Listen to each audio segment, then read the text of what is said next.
What's going on, everybody? This is the Talking Tactics podcast. My name's Daniel. It's your boy HH Half Hope. Hey everyone, it's Carl. We do this podcast every Tuesday. Remember to follow us on social media. Follow us on Twitter. That's probably the main one. Instagram, Facebook. Follow us on SoundCloud if you're listening over there. If you're on Spotify, give us a follow. Shout out to all the people that recently followed on Spotify. We see you guys. And if you're on Apple, if you're on an Apple device, Apple Podcast, remember to subscribe. It's free. Like, why wouldn't you?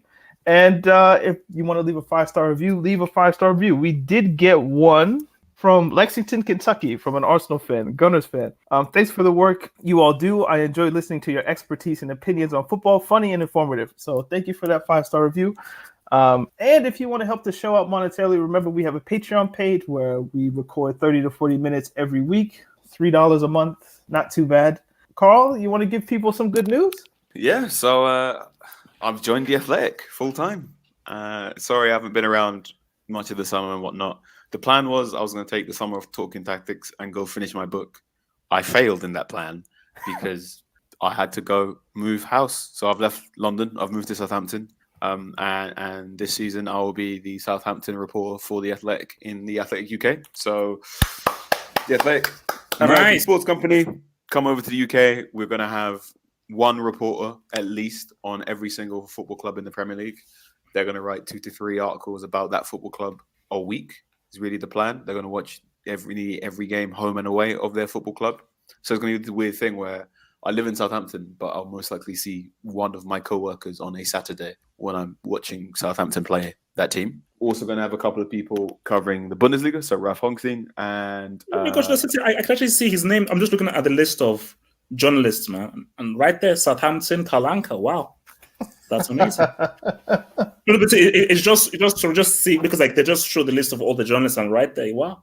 Damn, yeah, that's big. So we've got some really big journalists. James Pearce. Liam Toomey for Chelsea. David Ornstein is going to be joining us soon. So Arsenal fans will be well covered with Ornstein covering. Amy Lawrence as well. So some people are describing it as the biggest change to sports media since digital. Others are describing us as upstarts. Others are describing us as bad boys and girls. There are some women in the company as well. We have a dedicated full-time women's football writer, which is not the case for many publications. So yeah, I'm really excited. You can get a complimentary offer at The Athletic now. You can get a month free trial.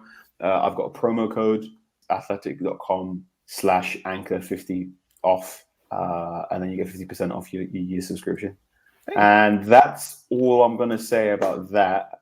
Other than that, let's do what we always do best, which is do Talking Tactics and get into this nitty-gritty. That's the good news. So shout out to Carl. Congratulations, bro. We're happy for you. Yeah. All right. So let's start with the Community Shield. I'm going to just admit now I didn't watch it. You watched the Community Shield? What happened? Liverpool fans are trying to come for me. So my assessment was Pep tactically beat down Klopp, and Man City should have won the game by 3 or 4 goals. So City completely outplayed Liverpool in the first half, although Liverpool did have some good counter-attack. City were by far the better team. Second half was much more even, but I still felt that City was the slightly better team in the first half of the second half. But in the second half of the second half, Liverpool then got a lot better and then improved in the latter part of the second half. But I think overall, I just feel City look physically better and they look much more prepared for the start of the season. Now, Liverpool are missing Sadio Mane and they're playing Origi on left wing. Origi left wing doesn't work at all. And I think what you saw was their attacks were very obvious and everything was just going down Salah's way. So City could pretty much read what they were going to do because they gave up trying to feed Origi because he was being very ineffective. But just City's passing, their movements, De Bruyne was absolutely incredible, proving that he's a system player. And Sterling and Bernardo Silva, man, I think these guys could take their football to the next level, man. They looked really, really good. And I think if Sterling improves his finishing and is just much more precise in his finishing and just his finishing takes up at another level, bro, this dude, we have to now talk about this dude really being in that high echelon of upper tier too. Was the Community Shield evidence that Liverpool indeed need to buy people? Maybe. I mean, we've been there before. I remember last year's Community Shield was very much under-strength Chelsea side with loads of players who've been away at the World Cup being held away at arm's length by a City team that just has a much deeper squad. And what have we got this year, which, going through the match reports this morning, it seemed to be we had a Liverpool side which had many players tired and not at their top form because they were away for AFCON, for Copa America, being kept at arm's length by a Manchester City side with much greater squad depth. We know this. City are the best football club, the best run football club in England right now. They have more money, a larger squad, and the best football manager in the world, arguably. And every other team needs to be at absolutely their maximum to beat them. And what happens? What will happen for future Community Shields is loads of these teams aren't going to be at their maximum because they need full pre-seasons to take on that City side. A number of Liverpool fans are worried about the signings or lack thereof and new replacements. It's that big one where they keep talking about, well, I suppose Oxlade-Chamberlain is going to be like a new signing and they're going to wait and see. But it is a bit concerning, isn't it? Is the Community Shield the first game of this season, or is it the last game of last season? First game of the new season. Yeah. See, I kind of consider it the last game of the last season. No, that's the FA Cup. But like the winner of last year's Premier League and then the winner of last year's FA Cup, ideally, are the people who are going to play it.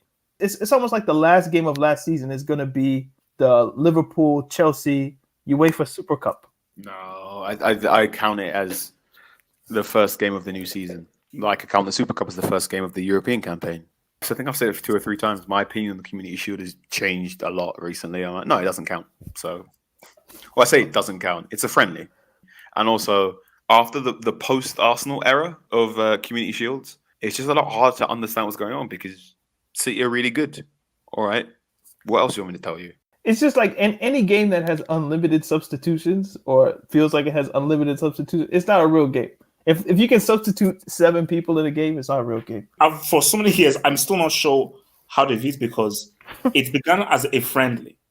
When it was called the Charity Shield, it began just a friendly, just to whet people's appetite before the new season. But I think as years have gone on, and rivalries between teams have intensified and between managers and teams, I think it's become slightly much more competitive. So I think it's in the middle of being a friendly and a competitive game because the way that game was played and the way we also have to talk about Pep, the way Pep was just jumping up and how intense he was, how passionate he was, and just how energetic he was. I was like, geez, like even Klopp was even sitting like, bro, calm down, just chill, But I think we just saw how intense Pep was taking it and how serious City were in that match and how Liverpool then became serious.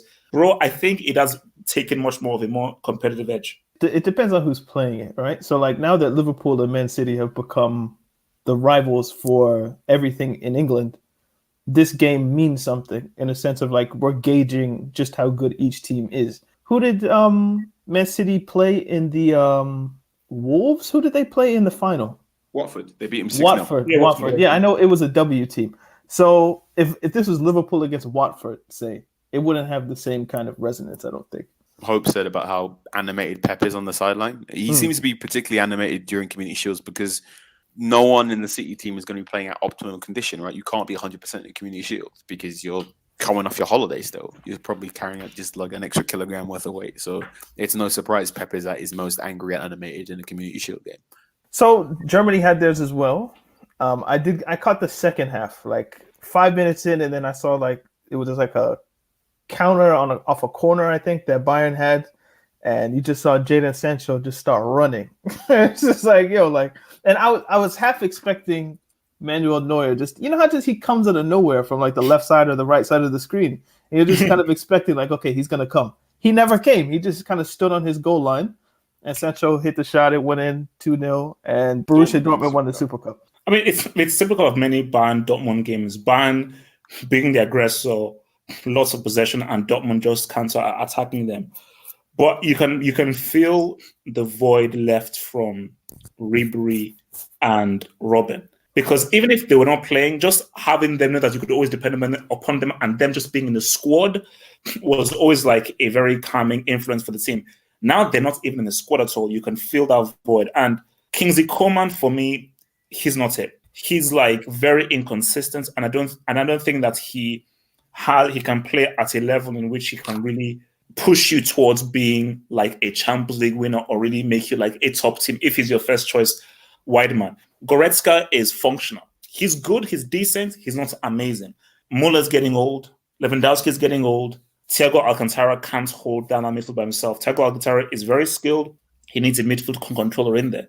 And I think in Dortmund, what they saw was, all right, wow, we can actually hold down this Bayern. I mean, even if Bayern could have scored a few bits, Dortmund's defense has definitely improved. And this was a Dortmund side with no Torgan Hazard, no Brands, no Hummels. All three of their signings didn't play.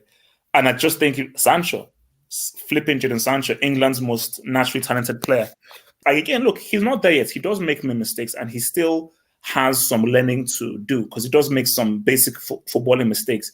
But once the guy just gets on it, he trusts in his ability and his amazing quick footwork. I think that the guy's amazing to watch. And like his amazing footwork control and pass to Alcacer to put the goal in, and then his finish through Neuer's legs. I just think like for Dortmund, if they can just get the defense right, I think Dortmund surely have to win the league this season. Bayern Munich, I really fear for them because it seems as if they're not going to get Leroy Sané. The team needs a massive, huge total overhaul, complete overhaul. You know, Lewandowski, Muller, both of those guys need to be replaced by someone like basically a top player.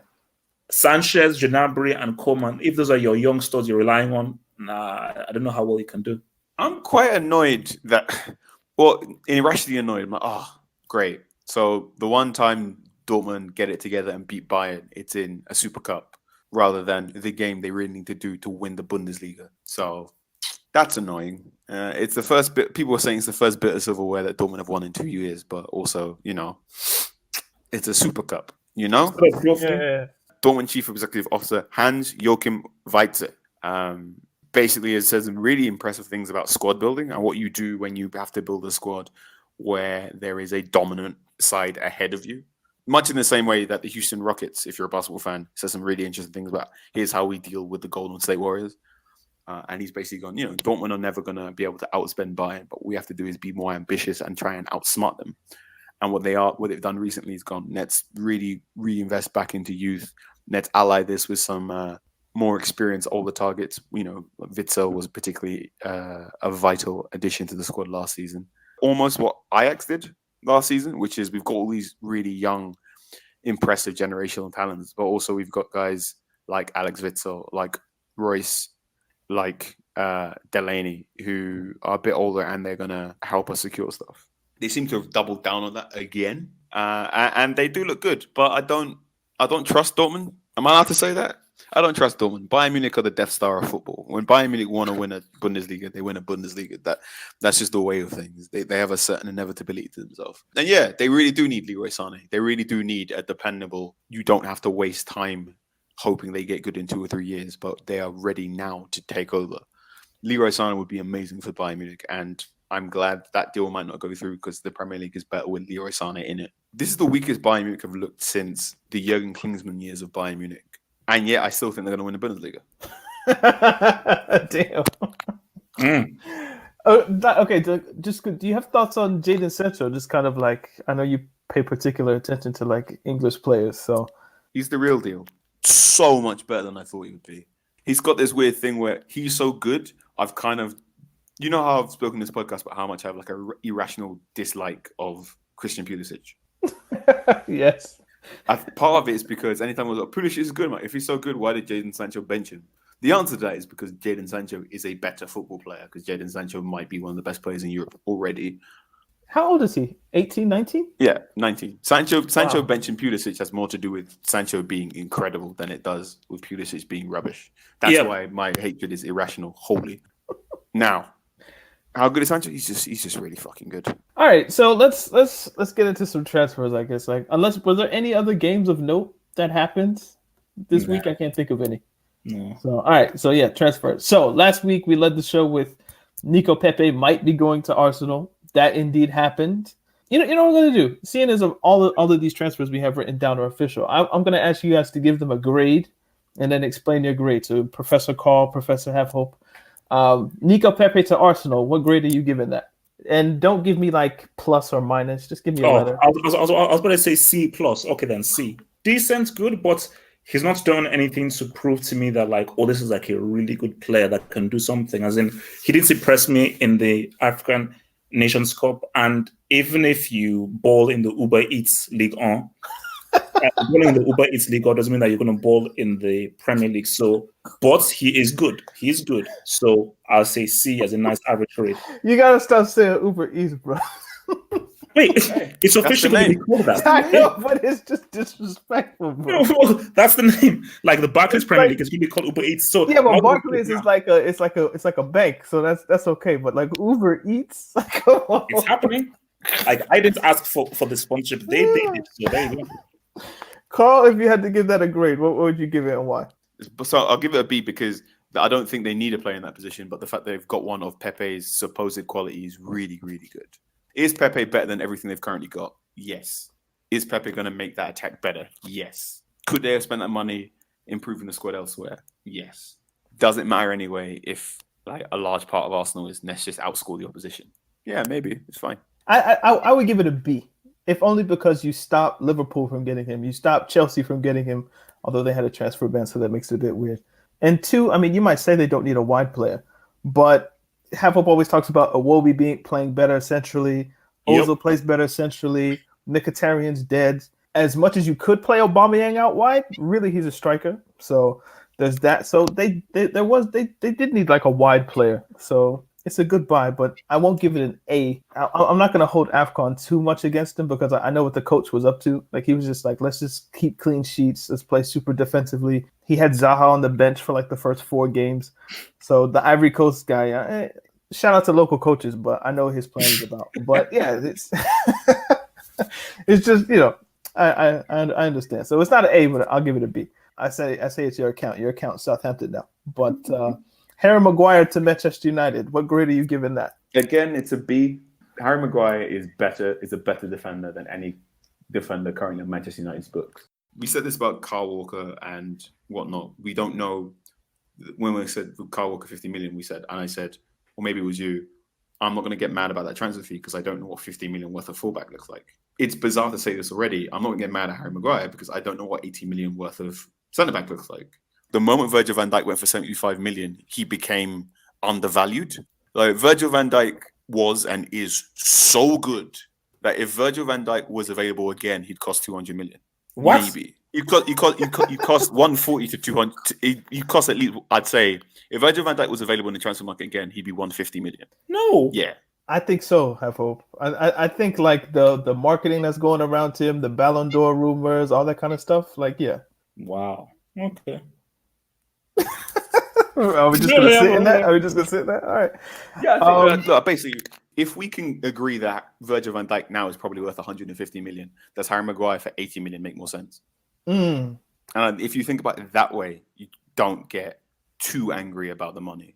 That makes sense. And you know, Manchester United can afford the money. He's been Solskjaer's #1 target all summer. Solskjaer didn't want Alderweireld. He didn't want Koulibaly. He absolutely wanted Harry Maguire. Maguire has been very, very professional about how he wanted to leave and go to Manchester United. He apparently said he'd honour a complete full preseason with Leicester and he'd try and make sure he's in the best condition. But also, he said if you can honour my desires to leave, that'd be great too.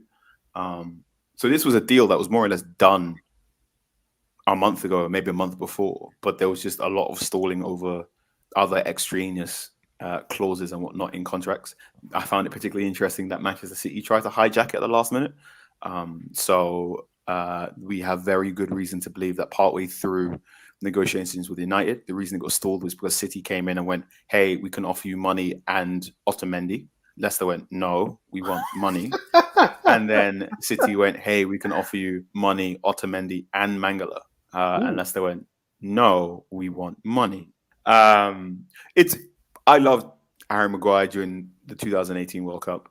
I think he's a good centre-back. I think he's a good to great centre-back. I think he's definitely Champions League quality of a centre-back. He's Champions League quality. He's like top 4 quality. Harry Maguire would not look out of place in the Champions League. If he wasn't English, I think more of us would agree that he's a good centre-back. But because he is English and his nickname is Slabhead, and he's got a very dramatic running style, we think he's a bit clumsy. But yeah, I think that's a B. I think, look, if you gave me the choice, I would much rather have spent 120 million on Koulibaly and then paid Toby Alderweireld's release clause. Yeah, I was just about to say, like, the fact that Solskjaer would rather have Maguire over Koulibaly, and he's like, that's a real opinion. I think this has a lot to do with Solskjaer. Solskjaer's thing now is he doesn't want to buy anyone that doesn't want to go to Manchester United. If a player is like, maybe, Solskjaer's like, well, then you're not coming. I think he's buying British players not because of like Brexit stuff, but he's buying British players because he knows if you grew up with knowledge of English football, Manchester United still means something to you. Right. Yeah. Old Trafford is still a big deal, rather than if you're this Dyblala deal has just fallen through because he's like, well, I want £350,000 a week if I want to play outside the Champions League. You are less likely to say that if you grew up in the Premier League, if you grew up watching Match of the Day with Alex Ferguson on your TV every single week. Well, not every single week because of his massive beef with the BBC. But you know what I mean? And I think Solskjaer's doing this. Manchester United's problem for depending on what fans you talk to, United's problem is it's full of players that don't really care about United. So Solskjaer is making sure he buys players that really care about United, which means they're going to have to overpay. And means you're going to get players that probably are either playing in the Premier League or used to play in the Premier League very recently. So that's that. Professor Hope, your grade for this transfer is a B. Agreement. Maguire is good, but the difference between Maguire and Nicolas Pepe is United really need a defender because they have two bricks on their books. The main aim is partnering someone that actually knows how to defend with Lindelof. And I've always said with Lindelof, especially seeing Lindelof at the World Cup, Lindelof is a good defender. Like Lindelof is a good tier 3 defender. Maybe tier 2 was a good tier 3 defender. So if you've got 2 tier 3 central defenders, you could 2 tier 3 defenders, potentially tier 2, you can work with that. So, and also look, this is what I always say. If I have $1 billion in the bank account, and I spend 500 million on a cactus, why do you care whether I've spent 500 million on a cactus? It's not your money. It's my money. I've decided to spend 500 million on a cactus. So people's issue with, oh my gosh, you spent 80 million on Maguire, what the hell? So it's like United needed Maguire. They obviously have the money to spend to get him. The fee doesn't matter. You need a good defender because you have 2 bricks.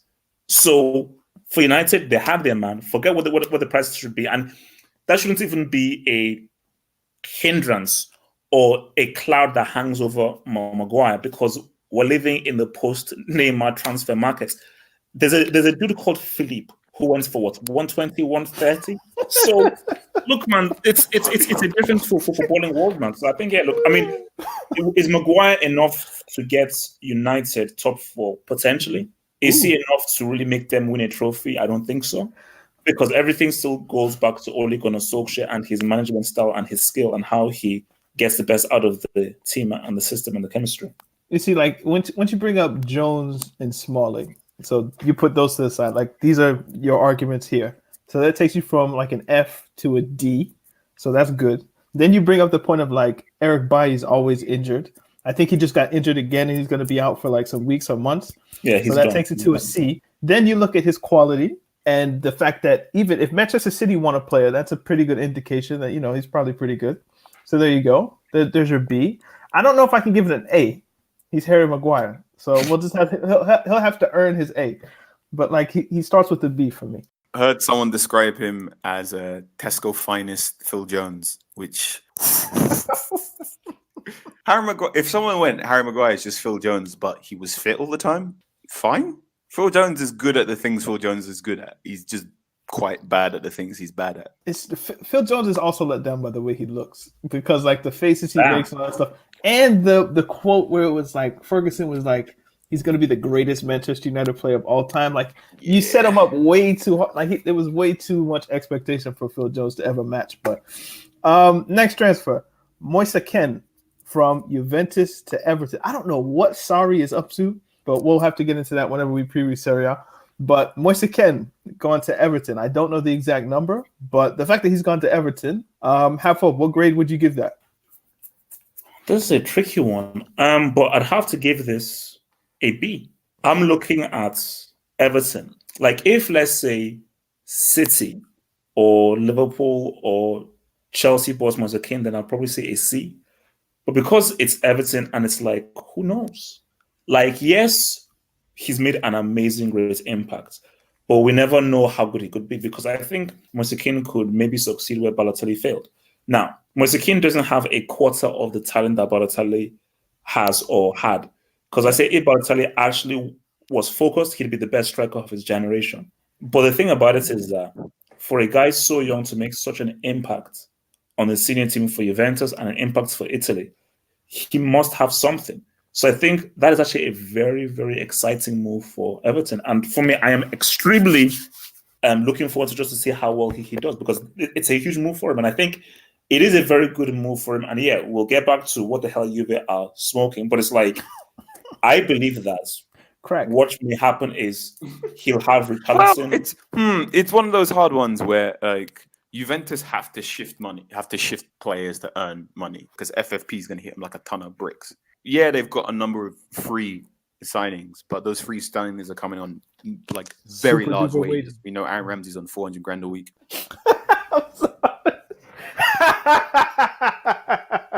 Every time you think about Aaron Ramsey, you lose it, don't you? 400 a week. £400,000 a week, bro. Oh man, you got me when I was drinking water, man. Damn, man. That's just too much. 400. Aaron Ramsey's on 400 bags a week, right? God, You need to offset some of that somehow. Rabiot is also on north of 250,000. Ligt is on north of 250,000. Please remember, very important caveat with Serie A, salaries in Italy are given pre-tax rather than post-tax. So just 300,000 instead of the 400. Yeah. Well, you know. So basically, they needed to sell Ken in order to make money. They needed to sell someone, and I think Moise was the easiest short-term asset they could flip that played in the position they had loads of players in. So they could, I'm sure they want to sell Douglas Costa, but Douglas Costa they haven't got many wingers. Or I'm sure they want to sell Sami Khedira, but they, or Emre Can, but maybe they didn't have enough players in that position. And they went, or maybe that person was going to be able to get you an instant 20, 30 million. And I think the player that was most likely to do that was, you've got an abundance of strikers. Who's the one that can get you 30 million quite quickly? Moise Kean. The fact they've got a buyback also shows me the fact that they're keeping their eye on him. So if you had to give it a letter grade, what would you give it? I give it an A. I think Moise Kean is great. He's a proper number 9. Sometimes I get annoyed at him because he doesn't do that much work off the ball, but he's just very much, I'm going to score. And also, that boy is never scared. We've spoken about this on this podcast before about how certain strikers look scared and other strikers don't look scared. And Moise Kean, that boy is not scared at all. You do not stand up to all them racist fans and have Bonucci saying nonsense. You don't get Chiellini backing you to the hill if you are scared, right? You got to bear in mind, Moise Kean, one of his very first times training for Juventus, nutmegged Chiellini. And in the interview, they said, what happened after you nutmegged Chiellini? And he just pulled down his sock and went, that happened. And he pointed to a scar in his ankle. That boy fears no one other than his mum. See, I think it's an 8. Everton can't go out and buy the creme de la creme of strikers, even though there aren't that many. You can't go out and you can't buy someone that's like in the top 3, 4, 5 strikers in the world. You have to find either that next rung below that are willing to come to you just because, I don't know, maybe they're like the second choice striker on a team and they aren't getting chances or something like that. Or you have to go find great young players who are willing to come. And the fact that they found Ken was always like first player born in the 2000s to score in Serie A, first player born in 2000s to start or score in the Champions League. Like for them to get their hands on him and just have him in their project moving forward, I think is really good. You put him with Richarlison and all of the young players that they have over there. You might be able to build something good. Like obviously, is it a buyback or is it like first refusal? I don't know what the clause would be. But if they have him and there's no risk of like in 2 years, Juventus can come back and buy him back, great deal. And if it doesn't work, he'll still be young enough so you can flip him probably for, if not as much, close to what you bought him for. It's all upside if you're Everton. So I give that an 8. I have Gary Cahill to Crystal Palace written down here for some reason. Yeah. That's a B. I mean, Gary Cahill is the things he's good at. He's very, very good at. The problems really are the fact that Crystal Palace is old. That is an old squad. I think they've only got one first teamer under the age of 26 now. Damn. That's worrying. That's an old Zaha's squad. over 26? Yeah, Zaha's 27. He's probably born in Yeah, like right. 92? Something I feel like I remember. Yeah, 92. Yeah. There's only one first teamer under 26. That's not good. One Bissaka left. That's an old team. And they're on big, well, comparatively big wages. So that's an old squad. They haven't got many flippable assets. I should stop using that term. I shouldn't describe football players as assets. Sorry. But they're a team that could run into trouble quickly and be in the relegation mess if they don't start well. I got one eye on Crystal Palace at the moment. We don't have to grade that one. Have hope if you don't want to. Yeah, move on. Alan Saint-Maximan, he's going to Newcastle. Like this is an A. I would watch Ligue 1 games, like Nice games, just to watch him. ASF, like he's skillful, super skillful. Like I love watching players like this. I don't know how good he's actually going to be in the Premier League. Like he could be one of those players that like shows flashes, but overall his career is going to be trash. But just the fact that he's in the Premier League and it's just easier to watch these games. A. Do you guys know about Saint-Maximan? I don't really know about this dude, man. You might know him because he was the player that wore like the Gucci headband. A Gucci headband in a football game. He's already the GOAT. I just like having 5-star skillers, basically.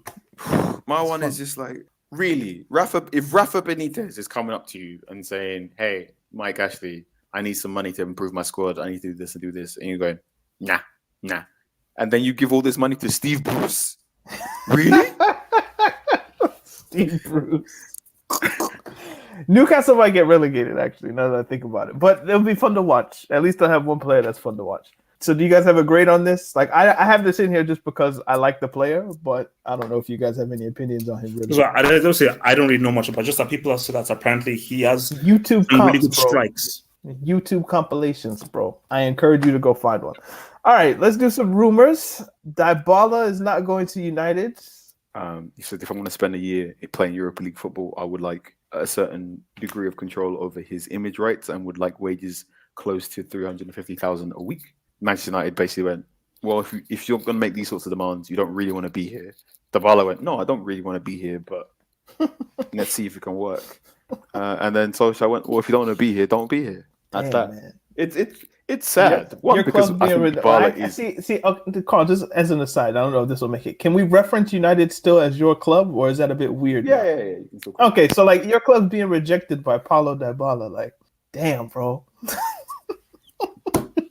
Wait, what's wrong with that? Bro. Manchester United, they're the greatest team in England. They have like 13, 14 Premier League championships, few Champions Leagues. Like this is the preeminent club in England, or at least it should be. And you're having Paulo Dyblala be like, nah, I don't even want to go there. Like it's not even worth it. Like, damn. Times change. Yeah. All right. Can we talk about Dyblala and how unusual he is as a character? As a football player, because I am all in on that kid. I think he's amazing. I described him a bit as a early mullet Messi before he became Messi. Oh, people are gonna hate you for that, man. I described him as sometimes he reminds me of early mullet Messi in that he's sometimes is really, really good, but you can box him out of a game if you pay attention for 90 minutes, and then out of nowhere he just scores a banger out of nowhere. He's got that sort of Messi style-esque of, oh well, he doesn't seem to be doing much. Wait, what? He did what?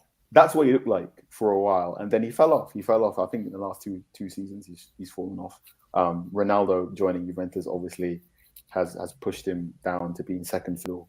He was number 10 at Juventus, which is a big deal. It's a big deal if you get the number 10 shirt at Juventus because that was a shirt of Platini. When they gave it to Pogba went, "This is a big deal," and they gave it to Dyblala after Pogba had it. You don't get the number 10 shirt at Juventus unless they think you're a big deal, and the fact they did that. And then went, yeah, we want Ronaldo instead. I can imagine that hurt him. The fact that Juventus has also been like, no, we don't want you to come back. You don't want to come back because Sarri doesn't fancy him. It's sad. Dyblala's also got this weird thing that I don't know what his best position is. And I don't think many people know what his best position is because he probably best operates in that Griezmann-style second striker role where he just bounces around another striker who's also playing centrally. So if there was a Diego Costa or a Romelu Lukaku, that's the funny thing. Dyblala would probably be amazing if he was playing up top with Lukaku rather than being swapped for Lukaku. Tell you what, Dyblala would be great if he was playing off Giroud. Because Giroud does all that sort of nippy one touch. Here we are around the near post, have fun. And I think Dyblala's problem is he hasn't had that striker anymore. He hasn't had that striker to play off. And the fact that the striker who's good at doing that at Juventus plays on the right in Mandzukic. He'll be good. He will find a club or will get to play with a striker who will turn him into the player that I think he is. And I think quite a few people think he is. He's not going to win a trophy for Argentina because no one is really. The problem with Dyblala and Sarri is there's no clear place to put him except the right wing because he can't play like as a box-to-box midfielder. He's not really a number 8. You're not going to play him as a striker, obviously. Yeah. He's Griezmann, right? He's Griezmann. Yeah, so there's no place to put him in would-be Sarri ball. That would get the best out of him. You can try to shoehorn him in if you want, but it's not really going to work. What do you think about maybe Dyblala and maybe Lukaku was alluded? Raheem Sketchy made a very good point. Like this guy, like from Sunday Hanger, which is Dyblala isn't very consistent. Now, I believe he's still a very talented player, and if it's me, I will try hard to like. If I'm building a team, I believe I can fit Dyblala into my team. But my thing is that I think Dyblala and Allegri just plainly did not work. I think he didn't fit his system, because Dyblala is very good, but he needs to be in a very particular system, in a very particular role, doing a very particular thing. He's not very versatile, and he's not very adaptable. He needs to be just, where all the stars align. See, if Allegri was still the manager, I would understand why they'd want to get rid of Dyblala because the dude was hardly playing last season. So, but with under Sarri, completely different setup and philosophy from Allegri, why would you want to let him go? Are you not putting all your chips in on Aaron Ramsey over Dyblala? Because they both play the same kind of position pretty much. So, no, Ramsey's he's a box-to-box, more orthodox 8, and you want to play Ramsey in like a midfield 3, whereas Dyblala plays slightly ahead of the 10, but not as a number 9. That's the weird thing, right? That position doesn't exist. Dyblala needs to play in like a 4-2-3-1 with a recognized number 10, and then you can put him in. The problem with Sarri is he doesn't play with a number 10. Dyblala wants to play in a 4-4-1-1, right? If Dyblala was around, Arsene Wenger would have loved Dyblala. Dyblala wants to play in Dennis Bergkamp's position. Just that doesn't exist. Because football's changed. You need to be this universal inside forward, quasi blah blah blah blah. And he's not quite, the inside forward in the same way that Martial is, in that I'm going to stand on the left, but I'm also going to cut inside constantly and whack it on my right foot. He doesn't do that. He does what Griezmann does, which is there's the striker in front of me. I'm just going to cause all this like cyclone of violence. Also, my passing isn't good enough for me to drop back and be an orthodox number 10. He's kind of similar to Dele Alli, almost. I'm squinting as I'm doing this. We're going to skip Neymar because we've done Neymar way too much. Let's talk about Malcom, and then we'll get into our preview. All right, so somebody asked us a question, and it says, we need to talk about this and where he should go next. So he points to a tweet. Malcom made his debut for Zenit and was met by racist chants and a sign saying, keep our traditions the same and don't sign black players from the club's ultras. As a result, Zenit are trying to offload Malcom just 3 days after signing him, absolutely sicking him. I don't know if the second part's true. And I think Zenit even released on their social media, like when Malcom made his debut and fans were clapping him. But this wasn't about just the fans in general. It was about this particular ultras group that in the past has come out and released statements about signing black players and how they want to keep just the players European or white or whatever the case may be. I'm hearing that he didn't want really to go to Russia. His agents, because the money was there, kind of led him to Russia rather than it was something he really wanted to do. And people are saying, well, he's the player. He should choose what goes on. But he was kind of led there by his agents. So it seems like an unfortunate situation. Things have happened in Russia with numerous players. I mean, we could go on and on about Roberto Carlos or Chris Samba or Yaya Toure or just whomever you want to name. Hulk. Just so many. Like I think Hulk was one where the ultras came out and said, we don't want Hulk in our team. It's just like, You should be honored to have Hulk on your team. What do you mean you don't want him? Just because you want the team to be white? Come on, guys. Yeah, I remember it was 2014 going to 13 going to 14 when that Ultras group sent a letter to Zenit saying black players should never play for Zenit, which, yeah, that was something, wasn't it? I think that was also around the same period where UEFA fined Manchester City more money for chanting at Hulk, "You're not so incredible," rather than what they fined Zenit for actually saying racist stuff. So, yay. There's that. I feel so bad for Malcom, man. Barcelona did him dirty, right? Let's put the clock back to last season. Malcom is Bordeaux, tearing it up, looking like anything about to get into the next, not Champions League contending side, but Champions League quarterfinalist side. There was a good amount of smoke and rumors saying he would go to Tottenham Hotspur for a bit. And then it looked as if Roma were going to buy him in the summer. And I was like, dude, that is great. Malcom's going to be in Roma. He's going to get to play off Edin Dzeko, who I am a massive fan of. And Barcelona more or less kidnapped him at the airport. I think I read a quote retweeting some going, Malcom's going to be great at Roma. No, also wanted him, nabbed him, because it was more or less a response to Ousmane Dembele getting injured. And they got Malcom, which is great. When you were like, okay, fine. And then Malcom got game time. You got game time when Dembele was injured. He wasn't beloved by the Barcelona fandom, but they all agreed he was better than Coutinho. One great thing about Malcom is he doesn't shirk the nasty stuff. He's a very defensively diligent attacking player. He tracks back. Jose Mourinho would love him because he does that Willian style. I will always track back. And then what? Barcelona are just doing this bizarre thing now where they want to get more players. So they went off and got, Dembele came back. Then they went off and got Griezmann. And now they're in this weird thing with Neymar, which will most likely not happen.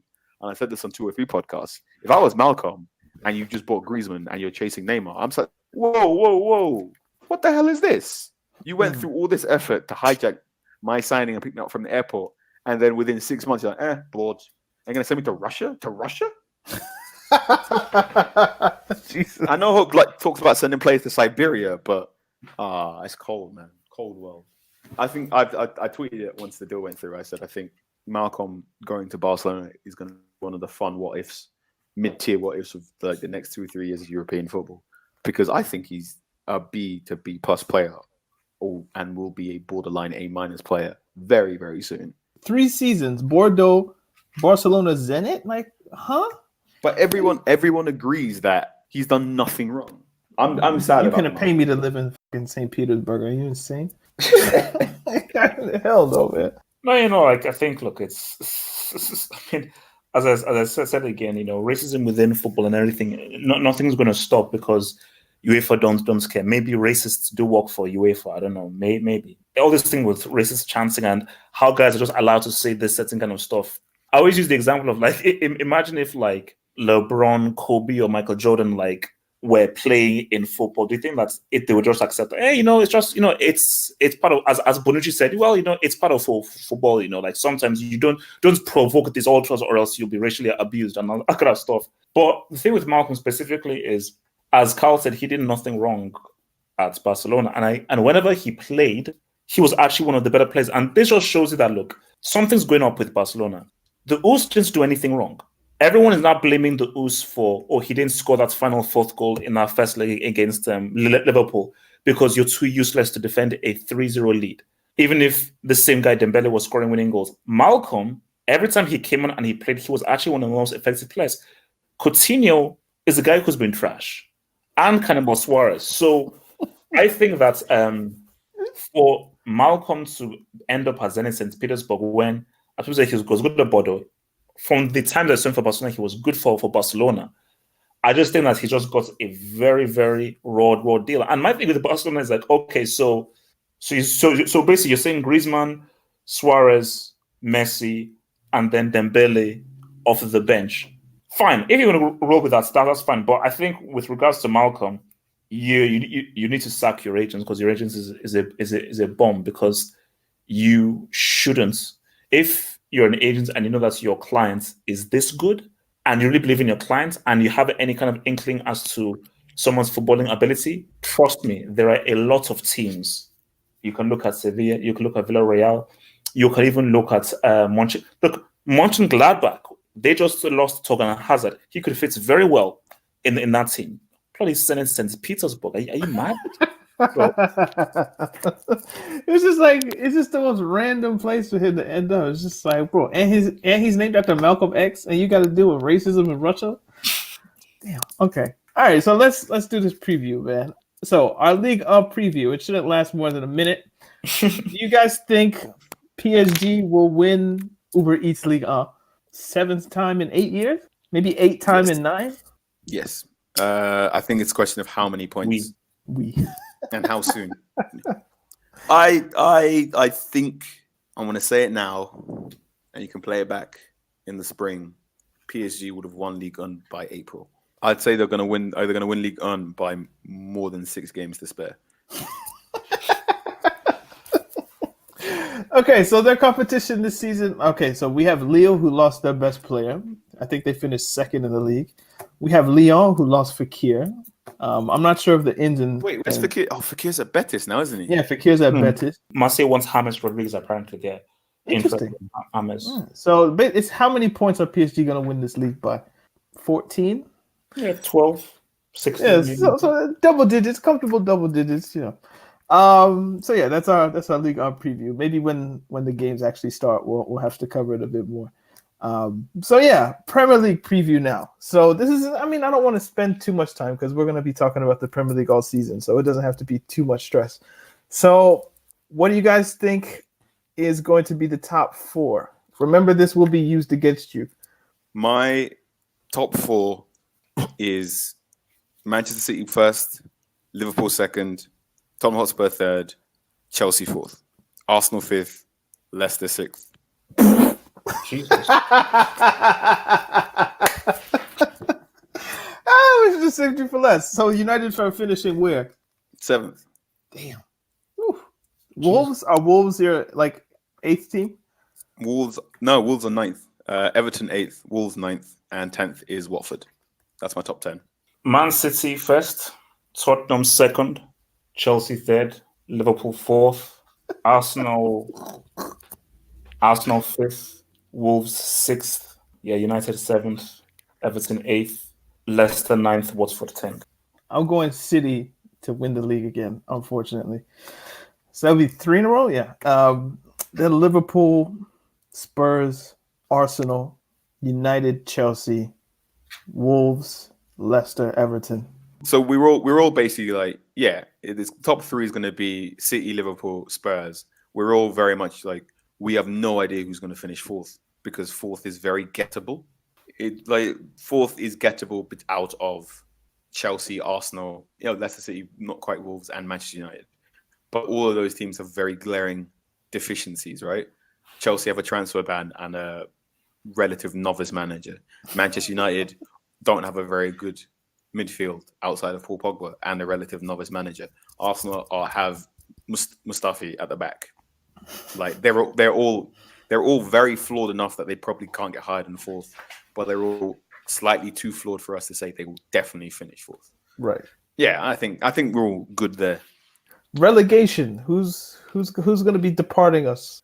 I said 20th is going to be Sheffield United. I said 19th is Newcastle. Steve Bruce has been relegated twice. I think he's going to do it again. And I said 18th is going to be Brighton. Brighton? Oh man, that's yeah. I think Norwich are going to be safe way before we all anticipate. I think Norwich will be relatively safe for most of the season. You think Villa's going to be safe? I think Villa will squeeze it. The teams that are in real danger of getting relegated this season are Palace, Burnley, Villa, Brighton, Newcastle, and Sheffield United. And I think Brighton, I have absolutely no idea about. I'm going to be perfectly honest with you. When Chris Hughton was their manager and then they got rid of him, and now I know even less about Brighton. So I'm just going to put them as 18th. Newcastle, I don't trust Steve Bruce. Fan morale is as bad as it's ever been. They've made some, in theory, good signings, but also I realize they've also got no centre-backs or no defence. And their defence last year was a group effort, right? And that was Rafa Benitez going, as a certain Newcastle reporter said, it doesn't matter who Rafa Benitez was playing last season. What Rafa Benitez was truly playing against was goal difference. And that's how he set his teams up. As long as we don't get hockeyed, we're going to survive. And once you take that, you remove the handbrake and your team can play a slightly higher line, which I think Steve Bruce is going to do. Yeah, they might play more expansive football and in theory start winning games 3-2 and 2-1 instead of 1-0. But I think they are going to get ruined by a Liverpool side or by a City side or even by like a very well drilled Wolverhampton side. And I think that's going to be their undoing. It's going to cancel out all their good work. They'll just get like minus 11 after 2 games or something. Your relegated teams. Maybe you don't have to give me like I want 3 teams you feel like are going to get relegated. Norwich, Brighton, Sheffield United. Yeah, any reasons, or you just gut feeling? No, for me, I mean Norwich. Yeah, I mean, I'm not sold on them going to be good enough to really stay in there. Brighton for sure. I think by them just squeezing it last season, I don't think they'll have enough to really maintain its this upcoming season. I just think their run in the Premier League is done. And then for Sheffield United, I just don't think that the players they have, they're going to be as good as the guys that will be around them. I mean, I want Brighton relegated almost because of what they did to Houghton. Like, did he really deserve to be sacked? Like, not really. So I kind of hope he struggled. Like, out of spite. When you really peel away from it, Brighton did have a case for sacking Houghton based on how much he had spent and so forth and the targets they wanted. They didn't really improve upon the subsequent season based on the. I don't care. I don't care about the facts. Okay, I just have feelings and opinions. Okay, and I want them the same way. Once West Brom sacked Moore, I don't want you guys to get promoted. Like, stay in the championship and have fun on Thursdays and Saturdays and shit. It's okay. So yeah, I want Brighton gone. And then out of the newly promoted teams, Norwich played really well. Apparently, they were playing extremely good football. I'm told good things about Norwich, so I'll keep them up. Sheffield seem like a team to get relegated. I don't know too much about them, but they just seem like a team that just won't do well. There's no way Steve Bruce lasts until May. That's not going to happen. You might, if it's cheaper to keep him till May rather than fire him. I mean, they gave Steve McLaren a full season at Newcastle, You feel me? Yeah, but they're going to be 17, 18, 19, 20, somewhere in there. So, unfortunately, I know Newcastle people are going to hate me, but I feel like they're going to get relegated, despite them having one of my favorite players. So, there you go. So, my 3 are Brighton, Sheffield, and Newcastle. Do we want to predict anything else, like who the best player of the season is going to be or anything like that? Like, anything you guys want on record that might make you look very smart or really stupid? Top scorer. So, Golden Boot. Who's going to win the Golden Boot, guys? Aubameyang. Okay. Even though he's going to be competing with Lacazette and Pepe for goals. Interesting. Yep. Sergio Aguero. I think he'll be the clear winner. Is Harry Kane like a cop-out answer? No, he didn't win it last year. And that guy's been working in the gym. You know what? No, I'm going to go with Sergio Aguero because I just remember Kane, he's like an ankle injury away from missing 2 months, at any given time. So I'm going to go with Aguero. I think that's safer.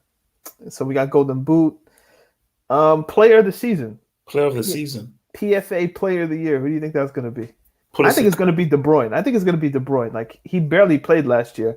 Pulisic. Shut the fuck up, bro. Why is there such an anti-American feeling? I know it's not that. It's just blonde, but why is there such an anti-American? Is it guaranteed that he's going to start even? Once Callum Hudson-Odoi comes, you really think he's going to be starting ahead of Willian? Daniel, you asked me a question. I gave you an answer. I just don't believe you believe it. Pulisic. And that's my final answer. I said what I said. Okay. Carl, who do you think? I got De Bruyne, half off as Pulisic in air quotes. Carl, who you got? You know what's going through my head? No, this is the wrong answer. This is not my real answer. But I've got the N'Golo Kante song running through my head again. Kante. I think Kante is going to remind us how good he is. I was going to say was. He is. He didn't stop being good. But I think the player of the season will be a player at a team that is winning the Premier League. So it's got to be a City player. And I think there is now I think Bernardo Silva's reached the Luka Modric anti-campaign. Mm. When Modric doesn't have a marketing campaign, he's got no tattoos, he doesn't have any jewelry. And I went, no, that is his campaign. His campaign is he has no campaign. I think that's going to happen. with Bernardo Silva. I think there's been enough football writers and enough people complaining about Bernardo Silva being overlooked that we're going to look at him a lot. And he's not going to go wrong. I think, people got really mad when he wasn't on the shortlist for the best awards. So, bro, it's coming. Crazy. The anti-campaign. Yo, have hope. When we talked about industry plant last week, like who was the biggest industry plant? How did Harry Kane end up on that list? He's an industry plant, bro. He is the industry plant. He is. He is the He missed the quarterfinal, semifinal. He missed mad games. He showed up in the Champions League final, looked like a dud. I'm like, how is he in this list over Bernardo Silva, who won everything in England and the Nations League? We found it. And was good. He might be an industry plant. No, not might. He is. What do you mean by might? He is. Of course he is. I don't speak in absolutes, man. I do. I'm a Sith. I know. Okay, so, Carl or Have Hope, can one of you go? My phone died. Can one of you go to the Talking Tactics Twitter page and click the likes? Project Cooper asks, which of the two Milan clubs will become relevant in Europe first? I think that because Inter Milan are in the Champions League and AC Milan aren't in European competition, I think that answers that. Great answer. By the way, who is AC Milan's coach? Oh, exactly. It's a new dude. Exactly. Who is it? I think like the Giampiero or something. I'm not even sure his name. Exactly. Shout out to Harlem, man. Hardcore Milanista, bro. Wikipedia merchant. Why yes. Yeah. So the team that has Conte will be more relevant than the team that we don't even know who their coach is. AJ Cool asks, who would win in a team of Jamaican descendants? Oxlade-Chamberlain, Danny Rose, Deeney, Bailey, Walker, Sterling, Antonio, Morgan, or a team of Congolese descendants? Wan-Bissaka, Lukaku, Tielemans, Kipembe, Ndombele, Mandana, and Nzonzi. That's not a first full 11 of either team, but Congo, man, all the way. The Congolese, I think. I think they got that, man. Yeah. There's just more to pick. You know how big Congo is. Have you ever looked at a map of Africa and just seen how big the Congo is? It's ridiculously big. Like, it's just one of those. Did you ever watch the scene from The West Wing when they went, the map is wrong? Yes. Right. That blew my mind, actually. Yeah. One thing I have to constantly remember is how big Africa is. Also, how big India is. And the map I've been constantly looking at all of my European colonizer education has led me to believe Europe is a lot bigger than I think it is. Do you know, Congo is so big, it borders Uganda and has an Atlantic port. Like, when I thought about that, like, it has a port on the Atlantic and it borders Uganda. But anyway, next question. Football Bants says, Marcelo is one of the most decorated players ever, but can we have an honest discussion about him? He switches a lot and ignores players in better positions when passing. Also, let's consider 4 of the goals came from his side in the 7-1 thrashing. Hashtag BTech Ashley Young. Hashtag exposure season. Have hope. He's attacking your boy, bro. I will say this. If you rewatch the 7-1 with the knowledge of how the result happens, you're like, yeah, Germany clearly went, Marcelo is just going to basically be playing as a left wing back. Let's just exploit that half space. Marcelo's great. I've spent too much time around Brazilian people for me to not believe that man is brilliant. And also that he could have played as a number 10 in like every other footballing country. Did he support Bolsonaro? I feel like every footballer has, like Mora or Ronaldinho. So I don't want to paint him with that brush, but seems to be a trend. I don't know about his political views, but I'm fond of. I really enjoyed his piece on the Players Tribune and how he was like, I came from dirt poverty, so I'm going to be smiling all the time because I can eat every day. And that's the sort of mentality. Have we ever had a real conversation of why are you a left back? He's like one of the most talented footballers ever, just like ball at feet footballers in the way that Half Hope would define it. You don't play on the wing, you don't play in midfield, like it's just left back. That makes sense. Now, let me hit you with some football 101. Now, I used to play on the wing, and they used to put me on the wing because I was one of the fastest people in the school. Now, the space you have to work with on the wing is very minimal. Hence why you need to be a very particular kind of player to be effective on the wing. But if you're either a left back or a right back, you have all that space on that flank to work with. So there's more space for you to maneuver and pretty much do your thing. So Marcelo wouldn't work well as a winger because he wouldn't have enough space for him to really utilize his skills and his movement. You put Marcelo in the sense of the pitch, the way in which he plays, I think you would restrict him if you now put him in a sense of the pitch where your footballing style needs to be a bit more intricate and a bit more quicker. But so therefore, a left back or a right back position suits him very well because he can drift into the middle as well. But the way in which he plays is perfect for a flank player, but with the space to maneuver that a left back or a right back has. There's a rant here from Sammy 1679. Will HH mention Juventus in the Champions League conversation if the Danilo Cancelo swap goes through? In my opinion, Juve are just cheap. They buy the Ligue to get their fans happy, and then a month later they weaken their team again. For me, those clowns in black and white are not serious. So, have hope. Where do you currently rank Juventus's chances of winning the Champions League?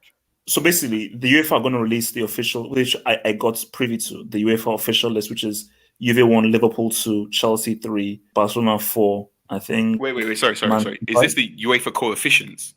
No. The UEFA official Champions League favorites. They'll release it next week. If that's what happens, you lying, bro. You're lying. Stop lying, bro. So, Chelsea number 3. Stop lying. So Juventus, yeah. Like, I can't put them as clear favorites if they let go of Cancelo, who is a very, very, very good young player. Chelsea number 3 really have hope? Are we going to lie to the people like that? Bro, I stand by what I said. You realize Chelsea's like round of 16 max. Like, I would be more surprised if they made like a quarterfinal or something. That would be incredible. But like, if they were in Europa League as like a third place team, like that wouldn't surprise me. Although I think they're in pot 1, so maybe that gives them an advantage. But anyway, this has been the Talking Tactics podcast. We thank everybody who asked a question. Remember, the tweet for question goes out every Monday, as soon as I remember to put it out. Remember to follow us on Twitter, Instagram, Facebook, SoundCloud, all those places. If you're on Spotify, give us a follow. Apple Podcasts, remember to subscribe. It's free. Hit the button. Push the goddamn button. Rush hour. Sorry. Yeah. And what else? Yeah. If you're a Patreon, remember you'll get your 30 to 40 minutes of Talking Tactics extra whenever you feel like looking it up.